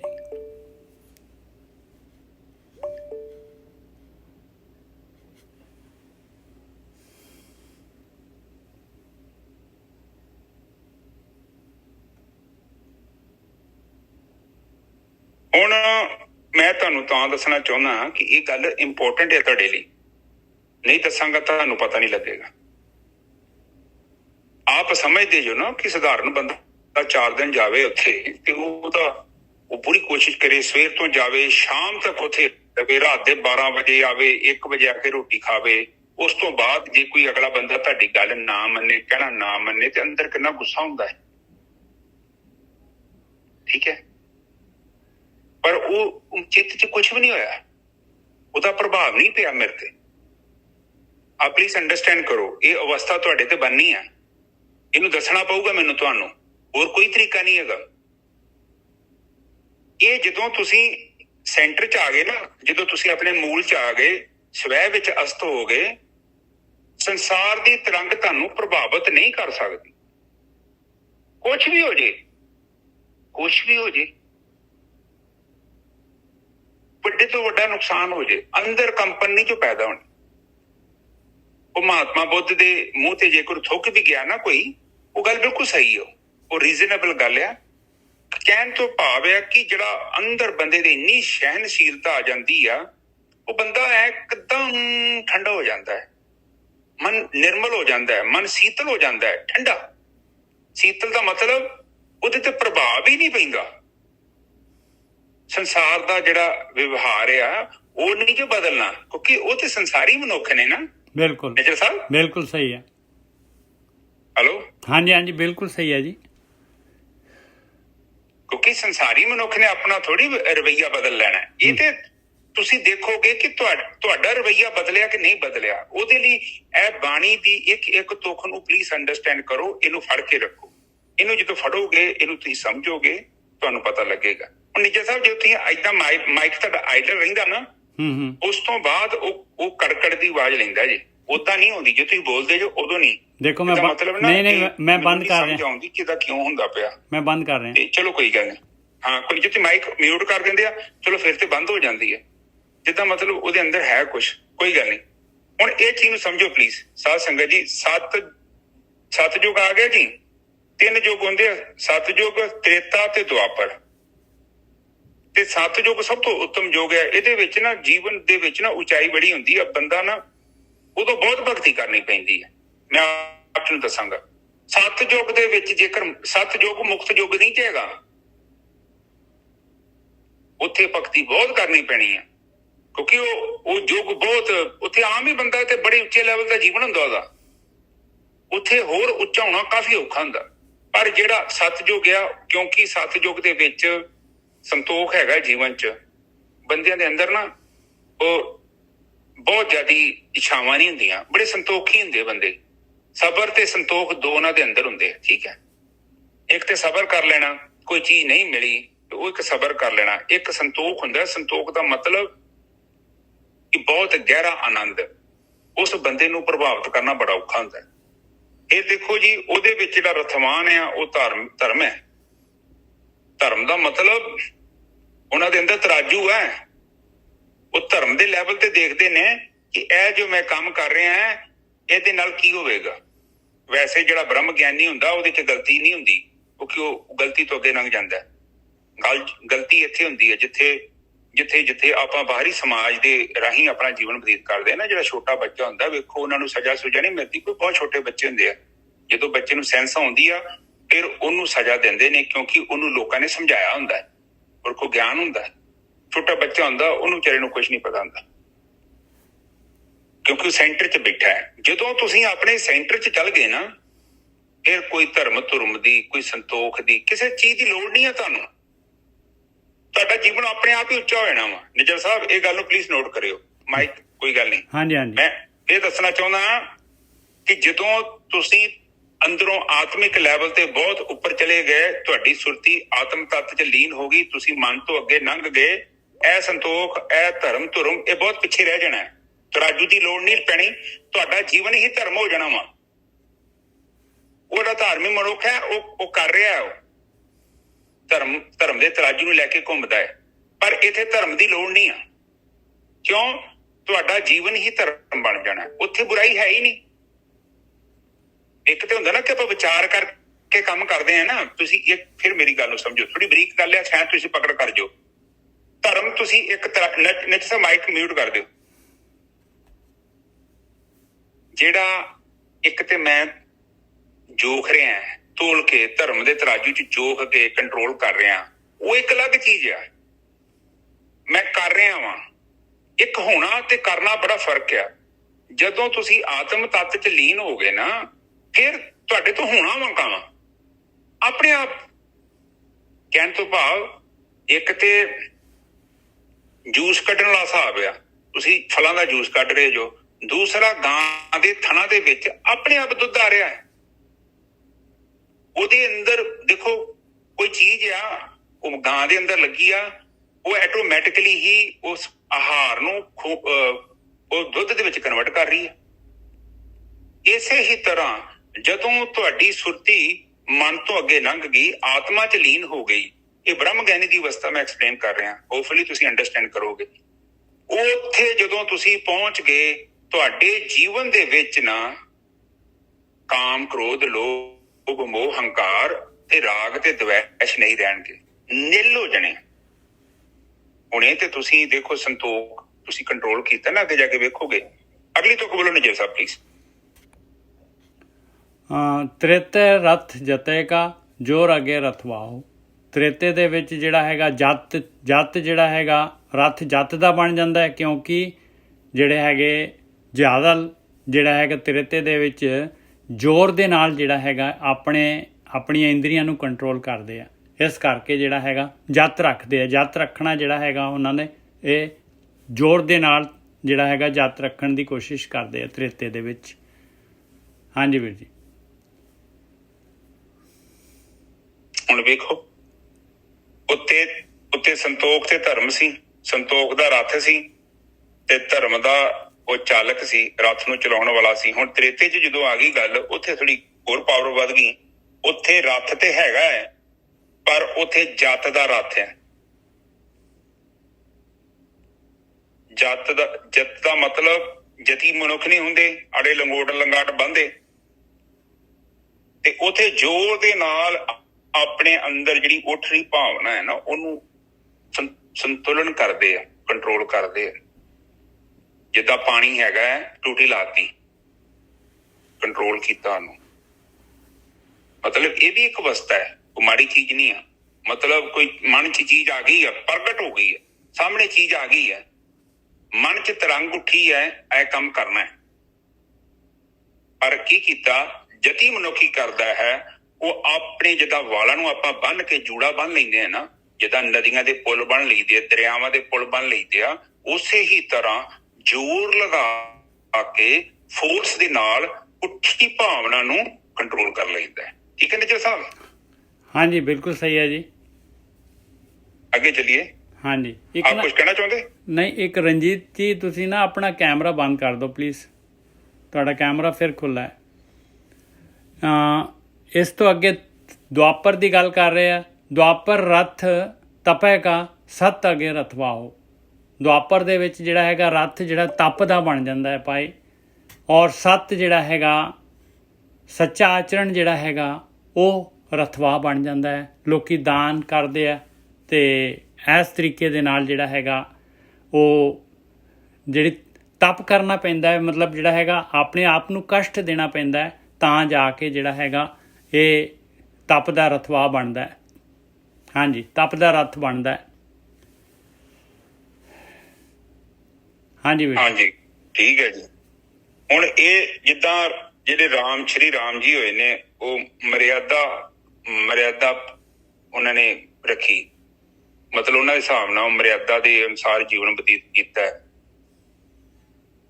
ਹੁਣ ਇੱਥੇ ਫੇਰ ਗੱਲ ਕਰ ਰਹੇ ਨੇ ਕਿ ਜਿਹੜਾ ਦੁਆਪਰ ਆ, ਉੱਥੇ ਜਿਹੜਾ ਰੱਥ ਆ ਸਰੀਰ ਕਹਿਣ ਤੋਂ ਭਾਵ ਆ ਉਹ ਤਪੇ ਦਾ ਹੈ। ਤਪੇ ਦਾ ਮਤਲਬ ਤਪੱਸਿਆ। ਬਿਲਕੁਲ ਠੀਕ ਹੈ ਨਾ ਜੱਟ ਸਾਹਿਬ? ਹਾਂਜੀ ਬਿਲਕੁਲ ਠੀਕ ਹੈ ਜੀ, ਬਿਲਕੁਲ ਠੀਕ ਹੈ। ਤੇ ਅੱਗੇ ਉਸ ਤਪੱਸਿਆ ਵਾਲੇ ਰੱਥ ਨੂੰ ਚਲਾਉਣ ਦੇ ਲਈ ਉੱਥੇ ਸੱਚ ਹੈਗਾ। ਸੱਚ ਦਾ ਮਤਲਬ ਆਚਰਣ। ਪਹਿਲਾਂ ਦੇ ਸਮੇਂ ਦੇ ਵਿੱਚ ਨਾ ਲੋਕਾਂ ਦਾ ਆਚਰਣ ਬੜਾ ਸੀ, ਬਹੁਤ ਘੱਟ ਸੀ। ਬੰਦਿਆਂ ਦਾ ਕਰੈਕਟਰ ਡਾਊਨ ਹੁੰਦਾ ਸੀ। ਕਰੈਕਟਰ ਨਾ ਹੁਣ ਬਹੁਤ ਡਾਊਨ ਹੋ ਗਿਆ। ਕਰੈਕਟਰ ਤੁਸੀਂ ਵੇਖੋਗੇ ਨਾ, ਕਰੈਕਟਰ ਨਹੀਂ ਹੈਗਾ। ਬਹੁਤ ਮੁਸ਼ਕਲ ਹੈ। ਕਲਯੁਗ ਚ ਵੇਖੋ, ਅੱਗੇ ਦੱਸਣਗੇ ਤੁਹਾਨੂੰ। ਇੱਥੇ ਕੰਮ ਸ਼ੁਰੂ ਹੋ ਗਿਆ, ਇੱਥੇ ਉਹ ਹਜੇ ਵੀ ਉੱਥੇ ਹੀ ਅਜੇ ਆਏ ਰਹੇ ਨੇ ਕਿ ਉਹ ਜਿਹੜਾ ਸੱਚ ਦੇ ਆਚਰਣ ਦੇ ਨਾਲ ਉਹ ਆਪਣਾ ਜੀਵਨ ਬਤੀਤ ਕਰਦੇ ਨੇ ਔਰ ਤਪੱਸਿਆ ਕਰਦੇ ਨੇ, ਤਾਂ ਜੋ ਉਹ ਜੀਵਨ ਦੇ ਵਿੱਚ ਜਿਹੜੀ ਉਚਾਈ ਆ ਉਹ ਬਣੀ ਰਵੇ। ਹਾਂਜੀ ਨਿਜਰ ਸਾਹਿਬ, ਅੱਗੇ ਚੱਲੀਏ। ਕਲਯੁਗ ਰਥ ਅਗਨ ਕਾ ਕੂੜ ਅਗੇ ਰਥਵਾਹੋ। ਕਲਯੁਗ ਦੇ ਵਿੱਚ ਤਾਂ ਜਿਹੜਾ ਹੈਗਾ ਰਥ ਹੀ ਅੱਗ ਦਾ ਬਣ ਗਿਆ ਭਾਈ, ਕਿਉਂਕਿ ਇੰਨਾ ਚੋਗਾ ਜਿਹੜਾ ਹੈਗਾ, ਝੂਠ ਜਿਹੜਾ ਹੈਗਾ, ਕੂੜ ਜਿਹੜਾ ਹੈਗਾ, ਇਹ ਪੂਰਾ ਦਾ ਪੂਰਾ ਮੈਟਰ ਜਿਹੜਾ ਹੈਗਾ, ਧਾਤ ਜਿਹੜੀ ਹੈਗੀ ਆ ਪੂਰੀ ਦੀ ਪੂਰੀ ਪ੍ਰਧਾਨ ਹੋ ਗਈ ਹੈ। ਔਰ ਲੋਕਾਂ ਦਾ ਜਿਹੜਾ ਹੈਗਾ ਜੀਵਨ ਦਾ ਮਕਸਦ ਜਿਹੜਾ ਹੈਗਾ ਉਹ ਸਿਰਫ ਮਾਇਆ ਔਰ ਇਹ ਕੂੜ ਹੀ ਹੋ ਗਿਆ। ਹਾਂਜੀ ਵੀਰ ਜੀ। ਹਾਂਜੀ, ਹੁਣ ਫਿਰ ਕਲਯੁਗ ਆ ਗਿਆ। ਨਿਜਰ ਸਾਹਿਬ, ਵੈਸੇ ਬਾਣੀ 'ਚ ਲਿਖਿਆ ਕਿ ਕਲਯੁਗ ਉੱਤਮ ਯੁੱਗ ਹੈ, ਇਦਾਂ ਦੀ ਚੋਕ ਆਉਂਦੀ ਆ। ਕਲਯੁਗ ਉੱਤਮ ਯੁਗਾ ਮਾਹੇ ਐ ਕਰ ਕੜੇ ਸੋ ਐ ਕਰ ਪਾਏ। ਬਈ ਉਹ ਤੇ ਇਮੀਡੀਏਟਲੀ ਜਿਹੜਾ ਹੈਗਾ ਉਹਦਾ ਫਲ ਮਿਲ ਜਾਂਦਾ ਹੈ। ਇਸ ਤਰ੍ਹਾਂ ਦੀ ਤੁਕ ਆਉਂਦੀ ਹੋਣੀ ਆ। ਕਲਯੁਗ ਹੈ ਨਾ, ਇੱਥੇ ਥੋੜੀ ਵੀ ਭਗਤੀ ਕਰੋਗੇ ਤੁਸੀਂ ਬ੍ਰਹਮ ਗਿਆਨੀ ਬਣ ਸਕਦੇ, ਕਿਉਂਕਿ ਬੜਾ ਪਾਵਰਫੁਲ ਹੈ। ਇੱਥੇ ਬ੍ਰਹਮ ਗਿਆਨੀ ਲੱਭਣਾ ਕੀ ਆ, ਇੱਥੇ ਭਗਤ ਲੱਭਣਾ ਬੜਾ ਔਖਾ ਹੈ। ਜਿਗਿਆਸੂ ਮਾਲਕ ਕਹਿੰਦਾ ਹੈ ਨਾ ਕਿ ਬਈ ਗੇਮ ਹਾਰਡ ਹੋ ਗਈ ਹੈ ਨਾ, ਬਹੁਤ ਜ਼ਿਆਦਾ ਮਾਇਆ ਹੈ, ਐਡਵਾਂਸ ਇੰਨੀ ਐਡਵਾਂਸ ਹੋ ਗਿਆ ਜਿਹੜਾ ਹੈਗੇ ਆ ਇਹ ਜਿਹੜੇ ਦੇਖੋ ਸਵਾਦ ਔਰ ਭੋਗ ਜਿਹੜੇ ਹੈਗੇ ਪੂਰੇ ਦੇ ਪੂਰੇ ਜਿਹੜੇ ਹੈਗੇ ਸਾਰੀ ਮਸ਼ੀਨਰੀ ਦਾ ਯੁੱਗ ਜੋ ਹੈ ਪੂਰਾ ਦਾ ਪੂਰਾ ਐਡਵਾਂਸ ਹੋ ਚੁੱਕਾ ਹੈ ਨਾ, ਤਾਂ ਕਰਕੇ। ਹਾਂ ਦੇਖੋ ਇੱਥੇ ਇਹ ਚੀਜ਼ ਨੂੰ ਸਮਝਣਾ ਹੈ। ਬਾਣੀ 'ਚ ਇਹ ਸਮਝਾਇਆ ਗਿਆ ਕਿ ਜਿਹੜਾ ਇਹ ਯੁੱਗ ਆ, ਇਸ ਦੇ ਯੁੱਗ ਦੇ ਵਿੱਚ ਬਹੁਤ ਜ਼ਿਆਦਾ ਪਾਵਰ ਵੱਧ ਗਈ ਹੈ। ਹੁਣ ਜਦੋਂ ਪਾਵਰ ਵੱਧ ਗਈ ਆ ਤੇ ਫਿਰ ਇਹਦੇ ਵਿੱਚ ਕੀ ਹੁੰਦਾ ਹੈ ਕਿ ਉਹ ਕਹਿੰਦੇ ਅਗਨ ਦਾ ਰੱਥ ਆ ਗਿਆ, ਹਨਾ। ਭਗਤੀ ਕਰਨੀ ਔਖੀ ਹੋ ਗਈ ਗੋਰਖੀ ਸਾਹਿਬ, ਭਗਤੀ ਕਰਨੀ ਔਖੀ ਹੋ ਗਈ। ਹਾਂਜੀ, ਤੇ ਅੱਗੇ ਜਿਹਦੇ ਰੱਥ ਚਲਾਉਣ ਵਾਲਾ ਕਹਿੰਦੇ ਝੂਠਾ ਆ ਗਿਆ ਵਾ, ਕੂੜ। ਹਾਂ, ਇਹਦੀ ਗਰੰਟੀ ਕੋਈ ਨਹੀਂ ਆ ਕਿ ਉਹਨੂੰ ਉਹ ਮਤਲਬ ਏਦਾਂ ਦਾ ਬੰਦਾ ਆ ਕੇ ਪਾਵਰ ਤੇ ਬਹਿ ਗਿਆ ਹੈ, ਮਨ ਪ੍ਰਗਟ ਹੋ ਗਿਆ, ਪੂਰਾ ਸੰਸਕਾਰ ਬਾਹਰ ਆ ਗਏ ਨੇ ਸਾਰੇ। ਹੁਣ ਕੀ ਹੈ, ਉਹਦਾ ਸੰਜਮ ਨਹੀਂ ਹੈਗਾ, ਉਹ ਖੁਦ ਹੀ ਰਸ ਨੂੰ ਰੋਕ ਸਕਦਾ ਹੈ। ਜੇ ਤੁਸੀਂ ਕਹੋ ਉਹਨਾਂ ਨੂੰ ਜ਼ਬਰਦਸਤੀ ਸਮਝਾਓ ਕਿ ਯਾਰ ਰੱਥ ਨੂੰ ਰੋਕ ਲਾ, ਉਹ ਕਹਿੰਦਾ ਛੱਡ ਦੇ ਖੜਾ, ਇਹ ਰੱਥ ਤੇ ਬੜੀ ਵਧੀਆ ਜਗ੍ਹਾ ਤੇ ਜਾ ਰਿਹਾ। ਇਹ ਜਿਹੜਾ ਸਰੀਰ ਆ, ਇਹਦੀਆਂ ਇੰਦਰੀਆਂ ਜਿਹੜੀਆਂ ਨੇ ਇਹ ਰੱਥ ਨੂੰ ਮਤਲਬ ਹੈਲਪ ਕਰਦੀਆਂ ਨੇ ਔਗਣਾਂ ਦੇ ਵਿੱਚ ਜਾਣ ਦੇ ਲਈ, ਕਿਉਂਕਿ ਉੱਤੇ ਤੇ ਵੇਖੋ ਸੰਜਮ ਹੈਗਾ ਸੀ, ਸੱਚ ਸੁੱਚ ਵੀ ਹੈਗਾ, ਧਰਮ ਵੀ ਹੈਗਾ, ਸੰਤੋਖ ਵੀ ਹੈਗਾ ਸੀ, ਜਤ ਵੀ ਹੈਗਾ ਸੀ, ਤਪ ਵੀ ਹੈਗਾ ਸੀ, ਅੱਗੇ ਜ਼ੋਰ ਵੀ ਹੈਗਾ ਸੀ। ਤੇ ਹੁਣ ਹੌਲੀ ਹੌਲੀ ਕਰਕੇ ਸਾਰੀ ਸ਼ਕਤੀ ਖਤਮ ਹੁੰਦੀ ਗਈ ਤੇ ਕਲਯੁਗ ਆ ਗਿਆ। ਤੇ ਕਲਯੁਗ ਦੇ ਵਿੱਚ ਅਗਨ ਦਾ ਰਸ ਹੈ। ਅਗਨ ਦਾ ਮਤਲਬ ਤੁਸੀਂ ਮਾੜਾ ਜਿਹਾ ਨੂੰ ਕਿਹਾ ਨਾਲ ਹੀ ਭਮਾਕਾ ਪੈ ਜਾਂਦਾ। ਤੁਸੀਂ ਕਿਸੇ ਬੰਦੇ ਨੂੰ ਵੇਖੋ ਨਾ, ਕਾਮ, ਕ੍ਰੋਧ, ਲੋਭ, ਮੋਹ, ਹੰਕਾਰ, ਇਹਨਾਂ ਪੰਜਾਂ ਅੱਗਾਂ ਦੇ ਵਿੱਚੋਂ ਨੂੰ ਇੱਕ ਅੱਗ ਚਿਮੜੀ ਹੁੰਦੀ ਹੈ ਤੇ ਉੱਤੇ ਕੌਣ ਬੈਠਾ ਹੈ? ਕੂੜ ਦਾ ਮਤਲਬ ਜੇ ਕੋ ਧਰਮ ਦਾ ਤਰਾਜੂ ਨਹੀਂ ਹੈਗਾ, ਨਹੀਂ ਉਹ ਵਿਚਾਰ ਕਰਦਾ, ਉਹ ਸੋਚਦਾ ਹੀ ਨਹੀਂ। ਹੁਣ ਅੱਜ ਮੈਂ ਤੁਹਾਨੂੰ ਗੱਲ ਦੱਸਾਂ, ਅੱਜ ਮੇਰੇ ਕੋਲ ਨਾ ਤੇ ਕਲੀਨਿਕ ਤੇ ਕੁੜੀ ਕੰਮ ਕਰਦੀ ਆ ਤੇ ਉਹਦਾ ਘਰ ਦਾ ਕੋਈ ਵਿਚਾਰਾ ਕਢਾਈ ਕੁੜੀ ਕਰਦਾ, ਮੋਟਰਸਾਈਕਲ ਦੀ ਕੇਵਲ ਅਗਲੀ ਪਲੇਟ ਉਹ ਕੋ ਨਹੀਂ ਹੈਗੀ ਸੀ ਤੇ ਉਹਦਾ 2000 ਰੁਪਏ ਦਾ ਗਰੀਬ ਦਾ ਚਲਾਨ ਕੱਟਦਾ। ਤੇ ਹੁਣ ਤੁਸੀਂ ਸੋਚੋ ਕਿ 10-12 ਹਜ਼ਾਰ ਦਾ ਮੋਟਰਸਾਈਕਲ ਆ, 2000 ਦਾ ਨੇ ਚਲਾਨ ਕੱਟਦਾ। ਤੇ ਪਰ ਇੱਥੇ ਇਹ ਚੀਜ਼ ਸੋਚਣ ਵਾਲੀ ਆ ਕਿ ਇਹ ਲੋਕ ਸੱਚੀ ਇਹ ਲੋਕਾਂ ਨੂੰ ਧਾਰਮਿਕ ਬਣਾਉਣਾ ਚਾਹੁੰਦੇ ਨੇ, ਲੋਕਾਂ ਨੂੰ ਸਮਝਾਉਣਾ ਚਾਹੁੰਦੇ ਨੇ ਕਿ ਉਹ 2000 ਰੁਪਏ ਜਾਇਜ਼ ਆ, ਇੰਨਾ ਫਾਈਨ ਵੱਡਾ ਨਹੀਂ, ਬਿਲਕੁਲ ਜਾਇਜ਼ ਨਹੀਂ। ਕਿਉਂਕਿ ਉਹ ਆਪਣੇ ਆਪ ਤੋਂ ਬੜਾ ਸਹੀ ਸਮਝ ਰਿਹਾ ਕਿ ਮੈਂ ਬੜਾ ਵਧੀਆ। ਜਿਹਨੇ ਫਾਈਨ ਵੀ ਰੱਖਿਆ ਹੈ ਨਾ, ਫਰਜ਼ ਤੇ ਉਹਦਾ ਇਹ ਬਣਦਾ ਕਿ ਜੇ ਤੁਸੀਂ ਚਾਹੁੰਦੇ ਜੋ ਨਾ ਡਿਵੈਲਪਮੈਂਟ, ਉੱਥੇ 3-4 ਚੀਜ਼ਾਂ ਰੱਖੋ। ਇੱਕ ਇੰਸ਼ੋਰੈਂਸ ਰੱਖੋ, ਇੱਕ ਪੋਲੂਸ਼ਨ ਵਾਲੀ ਮਸ਼ੀਨ ਲਾਓ, ਇੱਕ ਹੈਲਮਟ ਰੱਖੋ, ਤੇ ਇਸ ਤੋਂ ਬਾਅਦ ਇੱਕ ਨੰਬਰ ਪਲੇਟਾਂ। ਕਿਤੇ ਕਿੰਨਾ ਔਖਾ ਕੰਮ ਆ।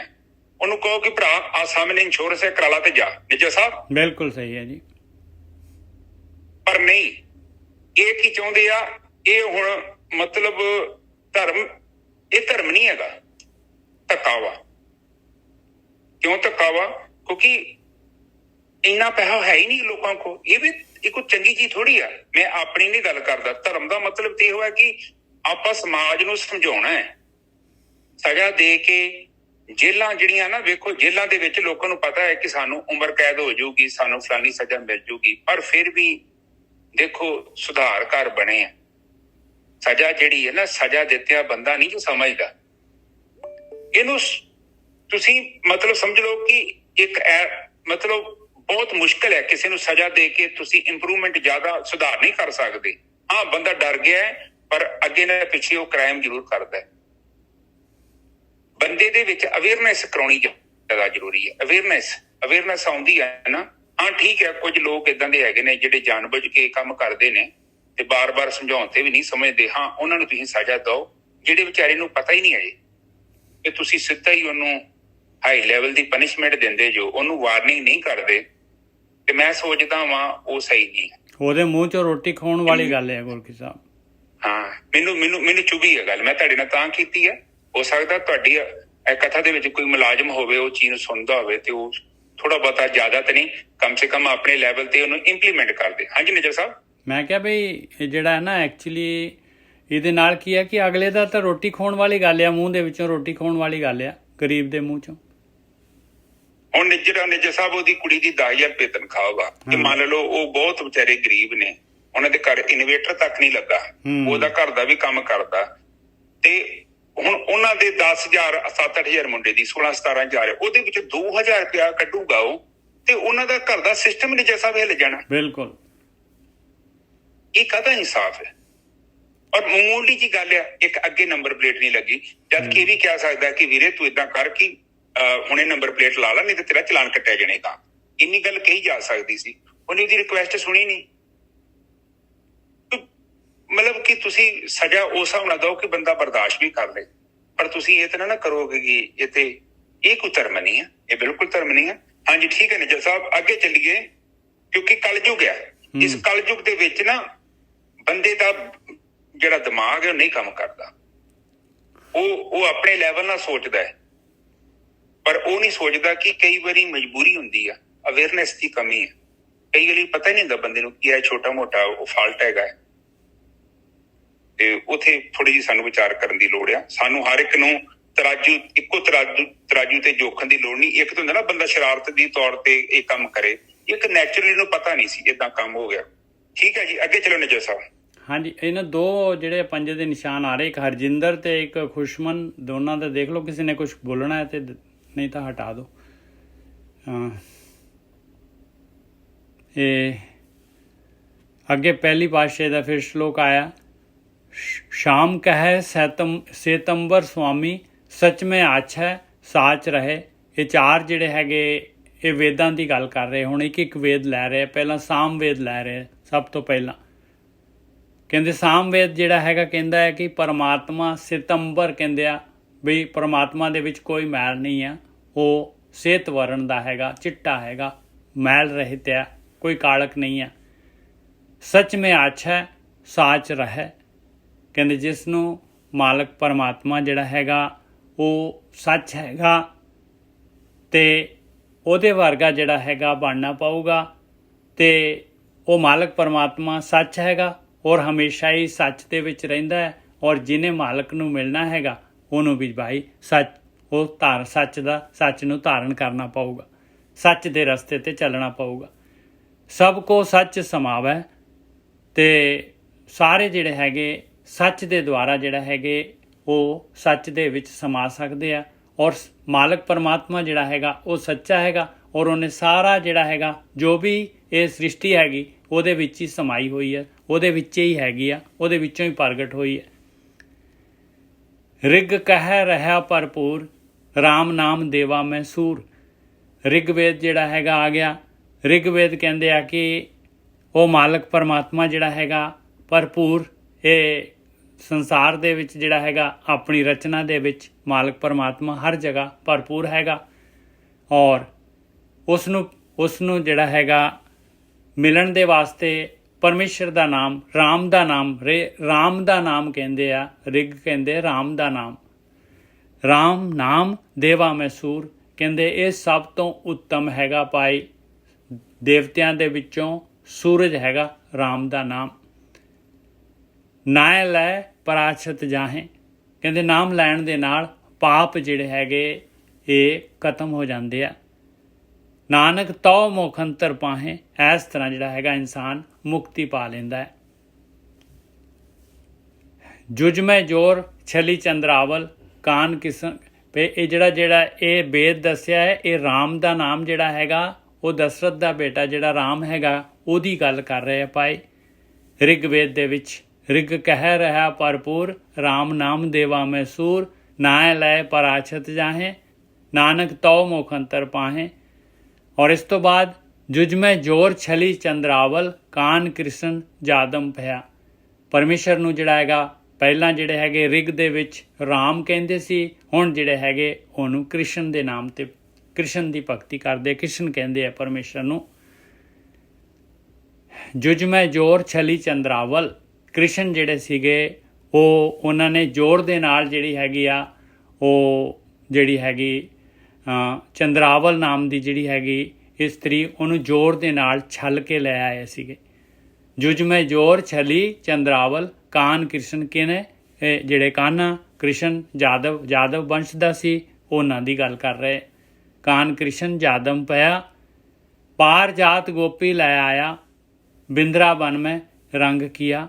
ਔਰ ਜਿਹੜਾ ਹੈਗਾ ਇਹ ਸੱਤਿਆਭਾਮਾ ਜਿਹੜੀ ਉਹਦੀ ਗੋਪੀ ਸੀਗੀ ਉਹਦੇ ਵਾਸਤੇ ਜਿਹੜਾ ਹੈਗਾ ਇਹਨੇ ਉਹ ਇੰਦਰ ਦੇਵਤੇ ਦੇ ਜਿਹੜੇ ਬਗੀਚੇ ਚੋਂ ਜਿਹੜਾ ਹੈਗਾ ਪਾਰਜਾਤ ਰੁੱਖ ਜਿਹੜਾ ਹੈਗਾ ਉਹ ਵੀ ਪੱਟ ਕੇ ਲਿਆ ਕੇ ਇਹਦੇ ਉੱਤੇ ਲਾਤਾ। ਪਾਰਜਾਤ ਗੋਪੀ ਲੈ ਆਇਆ, ਬਿੰਦਰਾਵਨ ਮੈਂ ਰੰਗ ਕੀਆ। ਔਰ ਬ੍ਰਿੰਦਾਵਨ ਦੇ ਵਿੱਚ ਇਹਨਾਂ ਦੀਆਂ ਜਿਹੜੀਆਂ ਕ੍ਰਿਸ਼ਨ ਲੀਲਾਵਾਂ ਹੈਗੀਆਂ। ਇਹ ਸੀਗਾ ਯਜੁਰਵੇਦ।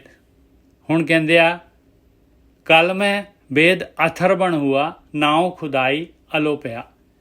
ਕਹਿੰਦੇ ਕਲਯੁਗ ਦੇ ਵਿੱਚ ਜਿਹੜਾ ਹੈਗਾ ਇਹ ਅਥਰਵਣ ਵੇਦ ਆ ਗਿਆ ਤੇ ਪਰਮੇਸ਼ਰ ਨੂੰ ਜਿਹੜਾ ਹੈਗਾ ਉਹਨੂੰ ਖੁਦਾ ਕਹਿਣ ਲੱਗ ਪਏ, ਅੱਲਾ ਕਹਿਣ ਲੱਗ ਪਏ। ਮੁਸਲਮਾਨੀ ਰਾਜ ਆ ਗਿਆ। ਔਰ ਪਹਿਲਾਂ ਜਿਹੜੇ ਯਜੁਰ ਦੇ ਵਿੱਚ ਸੀਗੇ ਉਹ ਜਿਹੜੇ ਰਾਮ ਕ੍ਰਿਸ਼ਨ ਕਹਿੰਦੇ ਸੀ, ਉਸ ਤੋਂ ਪਹਿਲਾਂ ਜਿਹੜੇ ਹੈਗੇ ਰਿਗ ਦੇ ਵਿੱਚ ਰਾਮ ਕਹਿੰਦੇ ਸੀਗੇ। ਹੁਣ ਜਿਹੜੇ ਹੈਗੇ ਕਲਯੁਗ ਦੇ ਵਿੱਚ ਜਿਹੜੇ ਹੈਗੇ ਆ ਕਲ ਮੈਂ ਵੇਦ ਅਥਰਵਣ ਹੁਆ, ਇਹਦੇ ਵਿੱਚ ਜਿਹੜੇ ਹੈਗੇ ਅਥਰਵਣ ਵੇਦ ਜਿਹੜਾ ਹੈਗਾ ਇਹਨੂੰ ਜਿਹੜੇ ਹੈਗੇ ਇਸ ਵੇਦ ਦੇ ਅਨੁਸਾਰ ਜਿਹੜੇ ਹੈਗੇ ਉਹ ਮੁਸਲਮਾਨੀ ਰਾਜ ਦੇ ਨਾਲ ਪਰਮੇਸ਼ਰ ਨੂੰ ਖੁਦਾ ਕਹਿਣ ਲੱਗ ਪਏ, ਅੱਲਾ ਕਹਿਣ ਲੱਗ ਪਏ। ਨੀਲ ਵਸਤਰ ਲੈ ਕੱਪੜੇ ਪਹਿਰੇ, ਤੁਰਕ ਪਠਾਣੀ ਅਮਲ ਕੀਆ।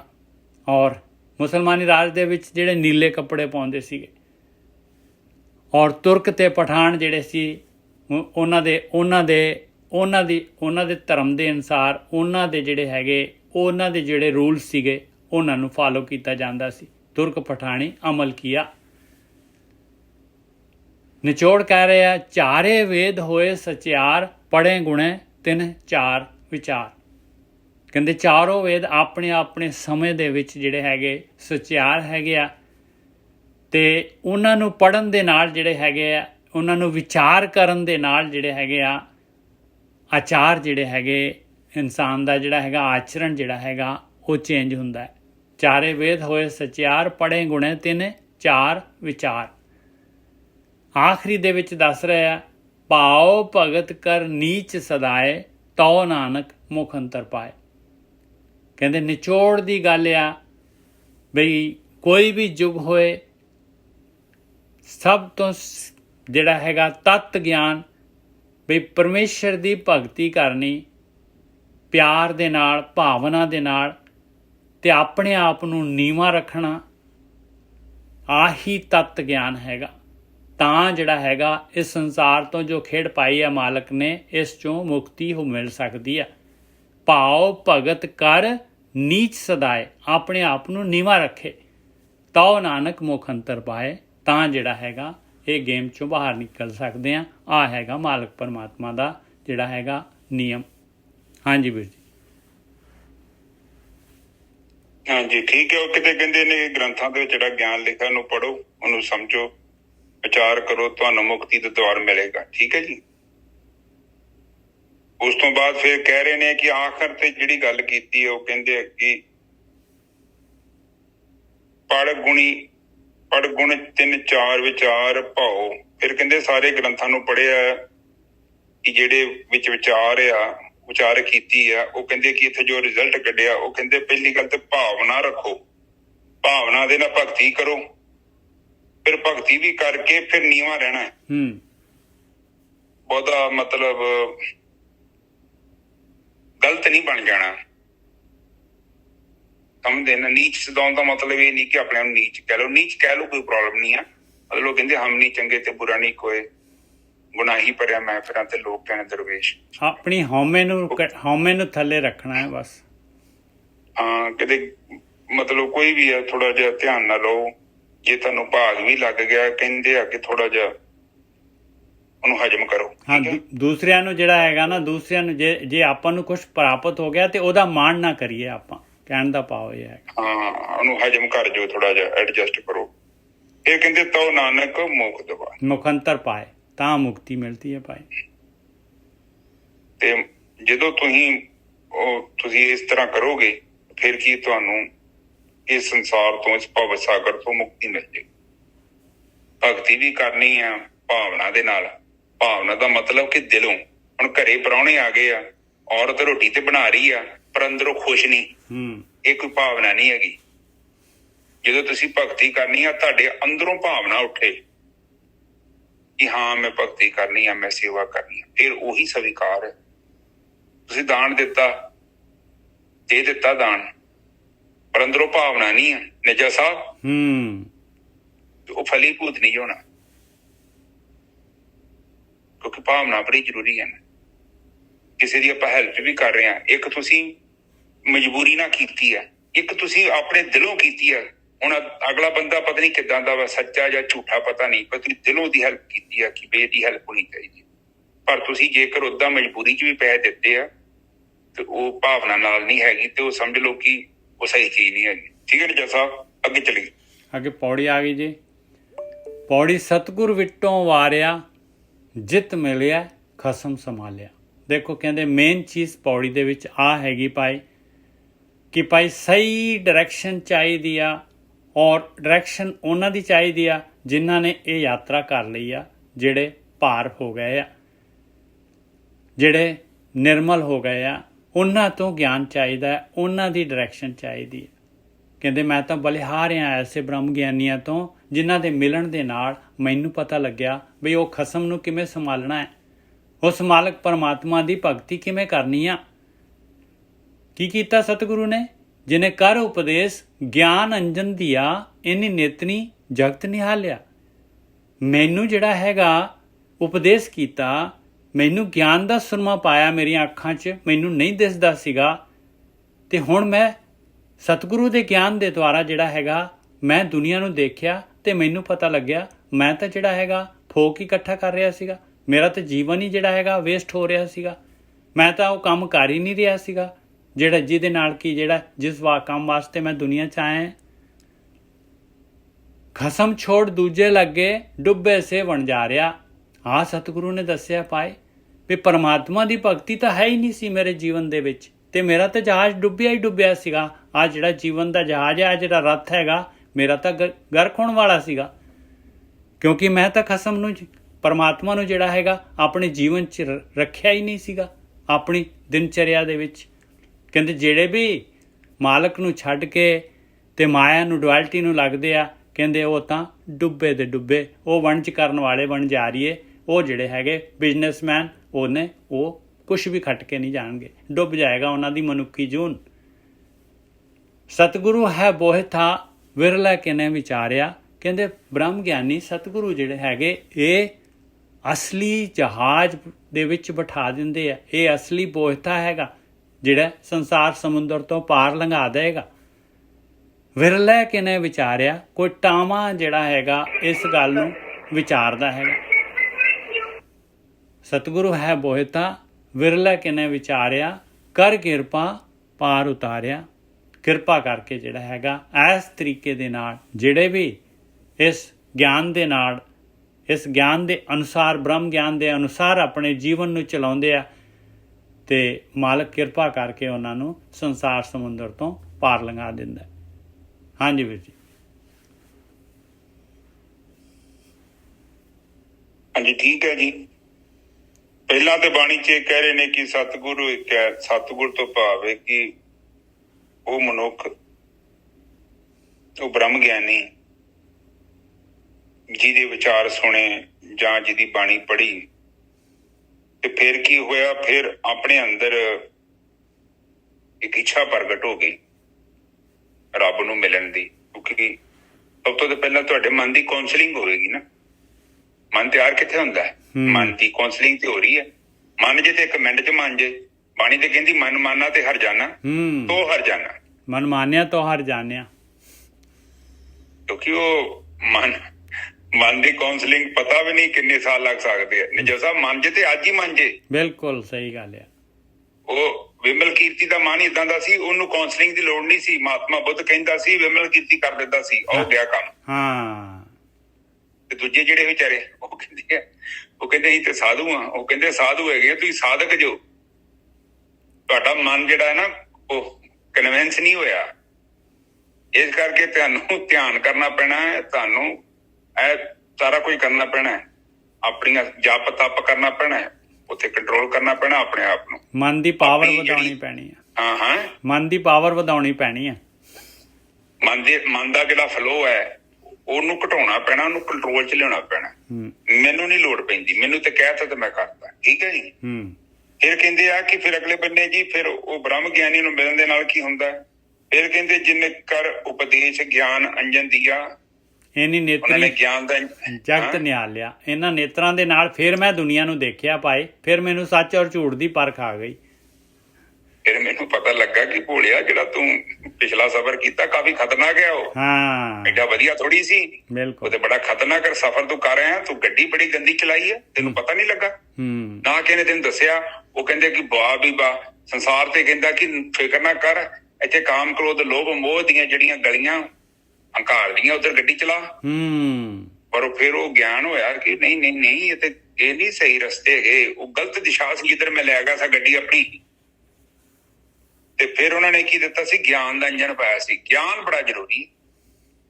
ਗਿਆਨ ਤੇ ਗ੍ਰੰਥਾਂ ਦੇ ਵਿੱਚ ਗਿਆਨ ਹੀ ਤੇ ਲਿਖਿਆ। ਇਹ ਗਿਆਨ ਕੀ ਕਰਦਾ ਕਿ ਸਾਡੇ ਅੰਦਰ ਜਿਹੜੀ ਹੈ ਨਾ, ਜਿਹੜੀ ਦੁਰਮਤ ਆ ਉਹਨੂੰ ਹੌਲੀ ਹੌਲੀ ਕਰਕੇ ਖਤਮ ਕਰਦਾ ਹੈ। ਠੀਕ ਹੈ ਨਿਜਾ ਸਾਹਿਬ, ਅੱਗੇ ਜੁੜ ਚਲੀ। ਕਹਿੰਦੇ ਜਿਨ੍ਹਾਂ ਨੇ ਹੁਣ ਨਹੀਂ ਗਿਆਨ ਲਿਆ, ਨਹੀਂ ਲੱਗੇ ਸਤਿਗੁਰੂ ਦੇ ਜਿਹੜਾ ਉਪਦੇਸ਼ ਨਹੀਂ ਲਿਆ, ਨਹੀਂ ਸੁਰਮਾ ਪਾਇਆ ਸਤਿਗੁਰੂ ਦੇ ਗਿਆਨ ਦਾ, ਖਸਮ ਛੋੜ ਦੂਜੇ ਲੱਗੇ, ਡੁੱਬੇ ਸੇ ਵਣਜਾਰੇ। ਕਹਿੰਦੇ ਸਾਰੇ ਦੇ ਸਾਰੇ ਡੁੱਬ ਗਏ ਭਾਈ। ਉਹ ਵਣਜਾਰੇ ਜਿਹੜੇ ਸੀ, ਮਨੁੱਖੀ ਜੂਨ ਮਿਲੀ ਸੀਗੀ, ਸਾਰਿਆਂ ਨੇ ਡੁਬਾ ਲਈ। ਹਾਂਜੀ ਵੀਰ ਜੀ। ਤੇ ਫਿਰ ਜਿਨ੍ਹਾਂ ਨਹੀਂ ਗਿਆਨ ਲਿਆ, ਜਿਨ੍ਹਾਂ ਕੋਈ ਉਪਦੇਸ਼ ਨਹੀਂ ਸੁਣਿਆ, ਤੇ ਜਿਨ੍ਹਾਂ ਆਪਣੀ ਮਰਜ਼ੀ ਕੀਤੀ ਹੈ, ਬਿਲਕੁਲ, ਫਿਰ ਉਹ ਜਿੱਥੇ ਜਾ ਰਹੇ ਸੀ ਫਿਰ ਉੱਥੇ ਪਹੁੰਚ ਗਏ। ਉਹਨਾਂ ਨੇ ਤੇ ਆਪਣੇ ਅੰਦਰ ਇੰਨਾ ਵੱਡਾ ਕਾਰਨ ਸਰੀਰ ਬਣਾ ਲਿਆ, ਫਿਰ ਡੁੱਬ ਗਏ। ਡੁੱਬ ਗਏ ਮਤਲਬ ਭਵ ਸਾਗਰ 'ਚ ਹੀ ਰਹਿ ਗਏ, ਪਰਲੇ ਪਾਰ ਨਹੀਂ ਪਹੁੰਚੇ, ਬ੍ਰਹਮ ਗਿਆਨੀ ਨਹੀਂ ਬਣੇ ਉਹ। ਹਾਂਜੀ ਨਿਜਾ ਸਾਹਿਬ। ਸਤਿਗੁਰੂ ਹੈ ਬੋਹਿਤਾ ਵਿਰਲਾ ਕਿਨੇ ਵਿਚਾਰਿਆ। ਕੋਈ ਢਾਵਾਂ ਸਮਝਦਾ ਹੈ ਭਾਈ ਇਹ ਬ੍ਰਹਮ ਗਿਆਨ ਜਿਹੜਾ ਹੈਗਾ, ਇਹ ਸਤਿਗੁਰੂ ਜਿਹੜੇ ਹੈਗੇ, ਇਹ ਗੁਰਬਾਣੀ ਜਿਹੜੀ ਹੈਗੀ ਆ, ਕੋਈ ਢਾਵਾਂ ਇਹਨਾਂ ਬਚਨਾਂ ਨੂੰ ਸਮਝਦਾ ਹੈ ਭਾਈ ਕਿ ਇਹ ਤਾਂ ਮੈਨੂੰ ਸੰਸਾਰ ਸਮੁੰਦਰ ਤੋਂ ਪਾਰ ਲਿਜਾ ਸਕਦੇ ਆ ਭਾਈ। ਕੋਈ ਵਿਰਲਾ ਵਿਚਾਰਦਾ ਇਸ ਗੱਲ ਨੂੰ, ਤੇ ਜਿਹੜਾ ਵਿਚਾਰ ਲੈਂਦਾ ਹੈ, ਜਿਹੜਾ ਇਸ ਤੇ ਅਮਲ ਕਰ ਲੈਂਦਾ ਹੈ, ਤੇ ਮਾਲਕ ਦੀ ਕਿਰਪਾ ਹੋ ਜਾਂਦੀ ਹੈ। ਕਰ ਕਿਰਪਾ ਪਾਰ ਉਤਾਰਿਆ, ਉਹ ਪਾਰ ਉਤਰ ਜਾਂਦਾ। ਹਾਂਜੀ ਵੀਰ ਜੀ। ਹਾਂਜੀ ਬਿਲਕੁਲ ਠੀਕ ਹੈ ਜੀ। ਫਿਰ ਉਹ ਕਹਿੰਦੇ ਨੇ ਕਿ ਕੋਈ ਵਿਰਲਾ, ਵਿਰਲੇ ਦਾ ਮਤਲਬ ਜ਼ਿਆਦਾ ਲੋਕ ਨਹੀਂ ਇੱਧਰ ਆਉਂਦੇ, ਬਹੁਤ ਥੋੜੇ ਲੋਕ। ਪਰ ਇਹ ਸੱਚ ਵੀ ਹੈ। ਇਹ ਮੈਂ ਤੇ ਚੀਜ਼ ਨੂੰ ਪਰਖ ਵੀ ਲਿਆ ਕਿ ਨਹੀਂ, ਇਹ ਵਸਤੂ ਨੂੰ ਖਰੀਦਣ ਵਾਸਤੇ ਬਹੁਤ ਮੁਸ਼ਕਲ ਹੈ। ਕੋਈ ਵੜਦਾ ਨਹੀਂ ਆ। ਬਾਣੀ ਚ ਵੀ ਲਿਖਿਆ ਹੈ ਕਿ ਸਿਲ ਅਲੂਣੀ ਚਟਣੀ ਹੈ ਨਿਜਾ ਸਾਹਿਬ। ਬਿਲਕੁਲ, ਸਿਲ ਪਹਿਲਾਂ ਲੂਣੀ ਹੀ ਚਟਣੀ ਪੈਂਦੀ ਆ। ਹਾਂ, ਉਹ ਕਹਿੰਦੇ ਗੱਲ ਜੀ ਨਹੀਂ ਬਣਦੀ, ਟੇਸਟ ਬਹੁਤ ਘੱਟ ਆ। ਇਹ ਕਰਕੇ ਇਹ ਵਸਤੂ ਨੂੰ ਲੈਣ ਵਾਸਤੇ ਬਹੁਤ ਘੱਟ ਲੋਕ ਆਉਂਦੇ ਨੇ। ਕਿਉਂਕਿ ਹੁਣ ਜਿੱਥੇ ਤੁਸੀਂ ਆਪ ਸਿਆਣੇ ਜੋ, ਜਿੱਥੇ ਅਗਨ ਦਾ ਰੱਥ ਹੋਵੇ ਤੇ ਕੂੜ ਦਾ ਰਥਵਾਨ ਹੋਵੇ, ਗੱਲ ਕਰੀਏ ਸਤਜੁਗ ਦੀ, ਧਿਆਨ ਸੰਜਮ ਤੇ ਧਰਮ ਦੀ, ਉਹ ਮੰਨਦਾ ਹੈ ਨਾ? ਬਿਲਕੁਲ ਨਹੀਂ ਮੰਨੇ। ਉਹ ਉਹਦੇ ਅੰਦਰ ਹਉਮੈ ਆ, ਹਉਮੈ ਦਾ ਰੋਗ ਹੈ। ਉਹਨੇ ਉਹਨੂੰ ਸਵੀਕਾਰ ਹੀ ਨਹੀਂ ਕਰਨ ਦੇਣਾ। ਇੰਨੀ ਭੀੜ ਦੇ ਵਿੱਚ ਬੈਠਾ ਹੈ, ਉਹਦੇ ਮੰਦਰ ਇਹ ਮਨ 'ਚ ਬਹਿ ਗਿਆ, ਸੁਪੀਰੀਅਰ ਕੰਪਲੈਕਸ ਬਹਿ ਜਾਂਦਾ ਹੈ ਕਿ ਜਿਹੜੇ ਲੱਖਾਂ ਕਰੋੜਾਂ ਲੋਕ ਹੈ ਇਹ ਥੋੜੀ ਗਲਤ ਨੇ, ਤੇ ਬਸ ਉਸੇ ਚੱਕਰ 'ਚ ਡੁੱਬ ਜਾਂਦਾ। ਕਬੀਰ ਸਾਹਿਬ ਤੇ ਕਹਿੰਦੇ ਸੀ, ਮੈਂ ਦੇਖਿਆ ਜਵੇੜਾ ਜਰਜਰਾ ਪੁੱਤਰੋ ਉਤਰ ਪਰੇ ਹੋਂ ਝਬਕ। ਬਿਲਕੁਲ, ਮੈਂ ਤੇ ਜਰਜਰਾ ਵੇਖ ਲਿਆ, ਮੈਨੂੰ ਪਤਾ ਲੱਗਾ ਭਾਵੇਂ ਬੜਾ ਵੱਡਾ ਜਹਾਜ਼ ਆ, ਪਰ ਮੈਂ ਵੇਖਿਆ ਜਹਾਜ਼ ਦੇ ਵਿੱਚ ਛੇਕ ਆ, ਇਹਨੇ ਡੁੱਬ ਜਾਣਾ ਵਾ, ਭਾਵੇਂ ਕਿੱਡਾ ਮਰਜ਼ੀ ਜਹਾਜ਼ ਹੋਵੇ, ਜਦੋਂ ਛੇਕ ਵੜ ਗਿਆ ਤੇ ਛੇਕ ਨੇ ਉਹਦਾ ਕੰਮ ਕਰ ਦੇਣਾ ਹੈ। ਤੇ ਕਹਿੰਦੇ ਮੈਂ ਉੱਤਰ ਕੇ ਆਪਣਾ ਜੀਵਨ ਬਦਲ ਲਿਆ। ਠੀਕ ਹੈ ਜੀ, ਸੋ ਇਹ ਚੀਜ਼ ਨੂੰ ਆਪਨੇ ਵਿਚਾਰ ਕਰਨਾ ਹੈ ਜੀ। ਅੱਜ ਦੀ ਵਿਚਾਰਨੀ ਜੱਸਾ ਇੱਥੇ ਸਮਾਪਤ। ਹਾਂਜੀ ਵੀਰ ਜੀ, ਬਿਲਕੁਲ ਸਹੀ। ਤੇ ਬਾਕੀ ਸਾਧ ਸੰਗਤ ਦੀ ਗੱਲ ਤੇ ਇਹੋ ਹੀ ਹੈ ਕਿ ਜਿਹੜਾ ਜੀਵਨ ਹੈ ਨਾ, ਦੇਖੋ ਜੀਵਨ ਦੇ ਵਿੱਚ ਜੋ ਵੀ ਤੁਸੀਂ ਕਰਨਾ ਹੈ ਨਾ, ਇਹ ਤੁਹਾਡਾ ਆਪਣਾ ਕੰਟਰੋਲ ਹੈ। ਬਾਣੀ ਤੁਹਾਨੂੰ ਕਨਵਿੰਸ ਕਰ ਸਕਦੀ ਹੈ, ਸਮਝਾ ਸਕਦੀ ਹੈ, ਪਰ ਤੁਹਾਨੂੰ ਤੁਹਾਡੇ ਸਟੀਅਰਿੰਗ ਨੂੰ ਕੰਟਰੋਲ ਨਹੀਂ ਕਰ ਸਕਦੀ, ਕਿਉਂਕਿ ਤੁਸੀਂ ਅੰਦਰ ਬੈਠੇ ਜੋ, ਅੰਦਰੋਂ ਸਟੀਅਰਿੰਗ ਘੁੰਮਣਾ ਹੈ। ਤੇ ਬੰਦਾ ਗੱਲਾਂ ਤੇ ਬਹੁਤ ਕਰਦਾ ਹੈ, ਬਾਣੀ ਵੀ ਪੜ੍ਹਦਾ ਹੈ, ਪਰ ਉਹ ਕਹਿੰਦੇ ਗੱਲੀਆਂ ਅਸੀਂ ਚੰਗੀਆਂ ਅਚਾਰੀ ਬੁਰੀਆਂ, ਜਦੋਂ ਸਾਹਮਣੇ ਇਮਤਿਹਾਨ ਆਉਂਦਾ ਉੱਥੇ ਫੇਲ ਹੋ ਜਾਂਦਾ, ਬੜੀ ਬੁਰੀ ਤਰ੍ਹਾਂ ਫੇਲ ਹੁੰਦਾ ਹੈ। ਤੇ ਫਿਰ ਇਹੋ ਹੀ ਕਾਰਨ ਹੈ ਭਵ ਸਾਗਰ 'ਚ ਡੁੱਬਣ ਦਾ, ਹੋਰ ਤੇ ਕੋਈ ਕਾਰਨ ਨਹੀਂ ਹੈਗਾ ਨਿਜਰ ਸਾਹਿਬ। ਨਹੀਂ, ਬਿਲਕੁਲ ਬਿਲਕੁਲ ਸਹੀ ਗੱਲ ਹੈ, ਬਿਲਕੁਲ ਸਹੀ ਗੱਲ ਹੈ।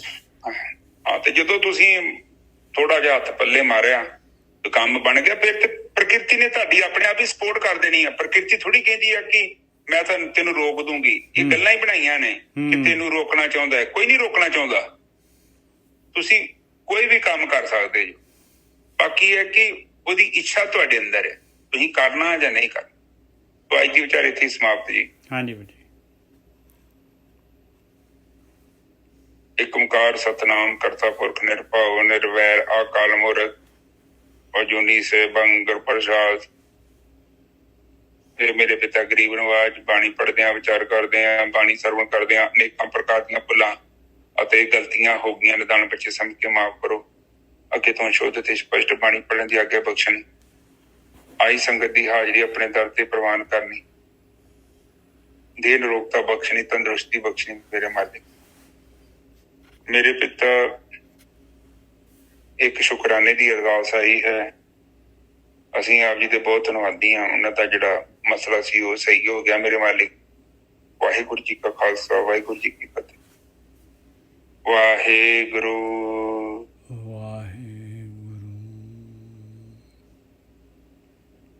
वाहिगुरू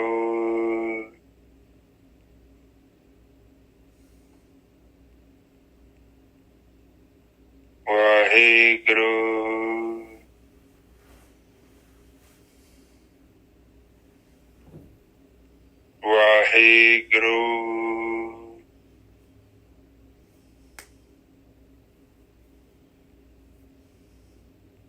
वाहिगुरू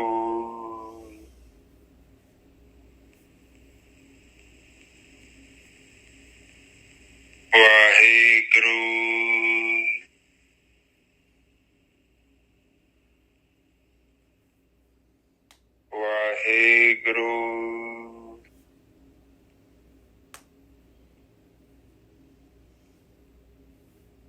वाहिगुरू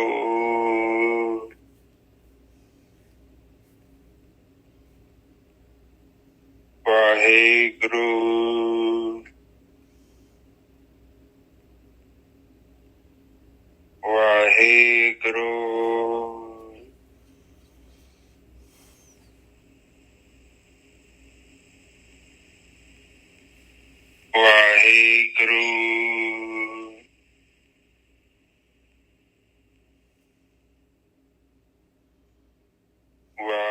वाहिगुरू वाहिगुरू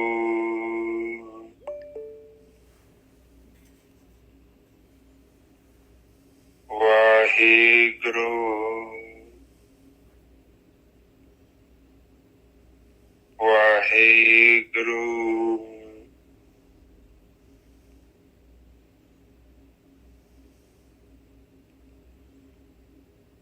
वाहिगुरू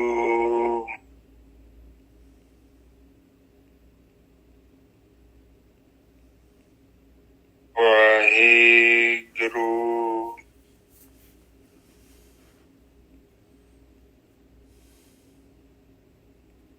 वाहिगुरू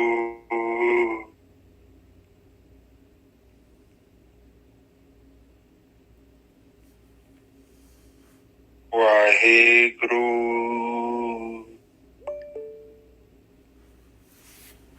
ਵਾਹਿਗੁਰੂ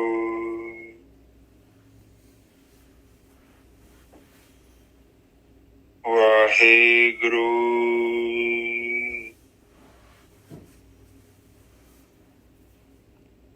ਵਾਹਿਗੁਰੂ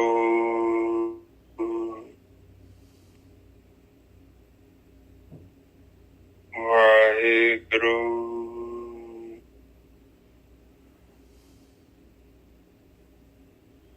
ਵਾਹਿਗੁਰੂ ਵਾਹਿਗੁਰੂ